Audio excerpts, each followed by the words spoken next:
Jimmy स्वतंत्र बिगड़ही नारी ती दृष्टि फुटही कियारी, जिमी स्वतंत्र बिगड़ही नारी। नारी सच में जब स्वतंत्र हो जाती तो बिगड़ जाती, बिल्कुल। लेकिन नारी को भी सम्मान दिया जाए इस कलयुग में। 50 भाग्योदय न बहुजन्म समर जितेना, सतसंगमम च लभते पुरुषों यदावे, अज्ञान हेतु कृतमोह मदांधकारा, नासम विधा यही तदो दयते विवेका, है ना। तो इस वक्त हम मौजूद हों साप्ताहिक भागवत कथा स्थल पर, जहां पूज्य कथा वाचिका जागृति शास्त्री जी ने अपने ओजस्वी वचनों से भक्ति रस में सभी श्रोताओं को भाव विभोर कर रही है। पूरा वातावरण भक्तिमय बना हुआ है।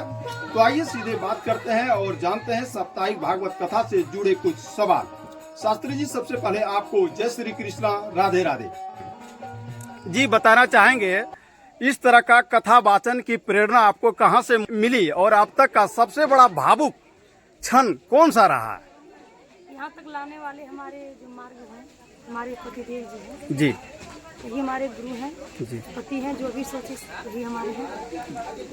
और इस कथा को सुनाने के लिए एक मेरा बचपन से ही जी, श्रद्धा थी भगवान के प्रति, भजन के प्रति, गीत के प्रति हमें श्रद्धा थी बचपन से। और शिक्षा दीक्षा के लिए आज हमारे बड़े भैया के कारण है, जी। और इस मार्ग में लाने के लिए हमारे पतिदेव जी हैं। इस भागदौड़ की जिंदगी में अध्यात्म और धर्म को कैसे जोड़ा जा सकता है? जोड़ा जा सकता है, क्योंकि अभी बहुत साधन है। आप मोबाइल में भी सत्संग की चर्चा सुन सकते हैं, टीवी में भी सुन सकते हैं, क्योंकि मोबाइल तो भी हर व्यक्ति के पास है, हर नारी के पास है। क्योंकि नारी के हाथ में स्वर्ग और नरक है। नारी चाहे तो घर को बिगाड़ भी सकती है, शमशान भी बना सकती है। नारी चाहे तो घर को स्वर्ग भी बना सकती है। ये नारी पर डिपेंड है, क्योंकि ये नारी संसार को बचाती है, संसार को बचाती है। और इस संसार की क्या है तो नारी की है। बिल्कुल। भाग दौड़ तो जीवन भर रहा, आज से भी सतयुग, त्रेता, द्वापर, एक कलयुग है प्रथम चरण, तो सतयुग से भी भाग दौड़ है जी। लेकिन यह जो कलयुग में भी 100 वर्ष जीने का जो एक मानव को मिला है जी। तो मानव को संस्था की ओर, सत्संग की ओर जुड़े रहकर ही जीवन को बिताना चाहिए। बिल्कुल।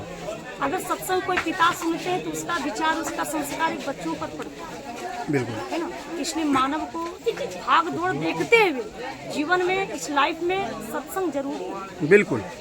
सब बताना चाहेंगे कथा वाचन के दौरान कौन सा प्रसंग श्रोताओं को सबसे ज्यादा अट्रैक्टिव करता है, प्रभावित करता है और प्रेरणा देती है? सती प्रसंग। जी, सती प्रसंग। क्योंकि उस सती प्रसंग में एक पत्नी जब पति पर शंका करती है, जी, जब पति की बात न मानती है नारी, बिल्कुल, तो जिस प्रकार माता सती को भोलेनाथ जी त्याग दिए, जिस प्रकार माता सती उस लहलहाती आग में पड़ जाती है और अपने जीवन को त्याग देती है। बिल्कुल।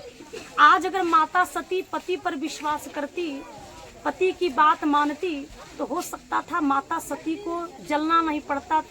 भोलेनाथ जी त्यागते नहीं, तो भोलेनाथ जी उनको त्यागे हैं तो नारी को संदेश दे रहे हैं, शिक्षा दे रहे हैं कि अगर इसी प्रकार अगर तुम पति पर शंका करोगी, पति की बात न मानोगी, तो संसार में तुम्हें भी इस स्थिति से गुजरना पड़ेगा। बिल्कुल। अभी के जीवन में लोग जो निराशा और कठिनाइयों से परेशानी हो रहे हैं, उनको आप इस मंच से, इस व्यासपीठ से क्या संदेश देना चाहेंगे? अगर परिवार में आप अगर कठिनाई में, परिस्थिति में, तो सबसे पहले घर में शंका आप किसी पर मत कीजिए। बिल्कुल। शंका एक ऐसा चीज है कि भाई भाई में दरार डाल देता है। बिल्कुल।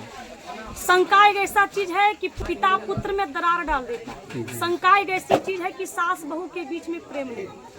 तो अगर घर के परिवार में, घर में समझौता करना हो, प्रेम रखना हो, तो सबसे पहले दोनों पक्ष की बात को माने, दोनों पक्ष की बात को सुने और शंका ना करे, तभी आपका परिवार खुशहाल हो सकता है। क्योंकि जीवन जीने के लिए भगवान सभी को दिए। अगर आप चाहिएगा कि ये घर की नारी है, ये बाहर नहीं जा सकती है, तो ये काम नहीं कर सकती है, ये काम नहीं कर सकती है, तो हर नारी, हर व्यक्ति चाहता है कि अपना मन से जिए। तो ना 100%, तो नारी को भी 50% हक दिया जाए जीने के लिए। बिल्कुल। अपने से निर्भर होकर के, अपने मन से।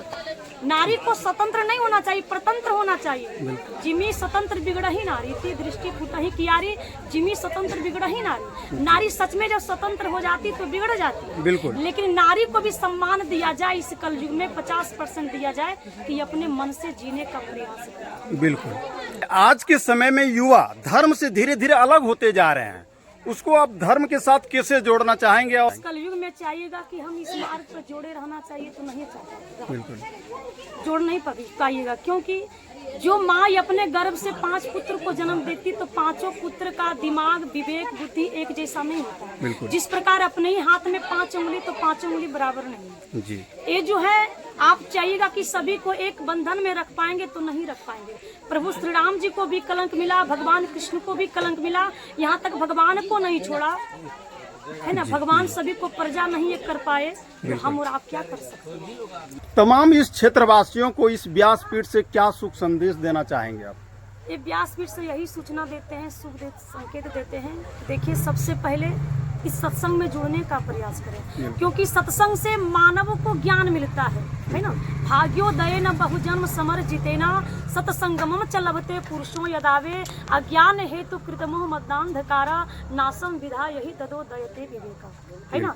ये सत्संग जो है अंधकार से प्रकाश की ओर लाता है। आप किसी रास्ते में फंस गए हो, किसी परिस्थिति में फंस गए हो, किसी बुद्धि, किसी एक मंथरा जैसा बुद्धि में आप चले गए हो, तो उस बुद्धि से अगर भ्रष्ट हो गए हो तो अगर अच्छी बुद्धि पाना हो तो सत्संग में जुड़िए। बिल्कुल। लोग कहते हैं कि धन है तो धर्म है, आप क्या मानते हैं? धर्म है तो धन है या धन है तो धर्म है? धर्म है तब धन है। बिल्कुल। धर्म है और धर्म का मतलब है जो धारण किया जाए, अपने जीवन में उतारा जाए। जी। चलिए, बहुत बहुत धन्यवाद शास्त्री जी। तो ये थी पूज्य कथावाचिका जागृति शास्त्री जी, जिन्होंने भागवत कथा के माध्यम से जीवन में भक्ति और जागृति का संदेश दे रही है।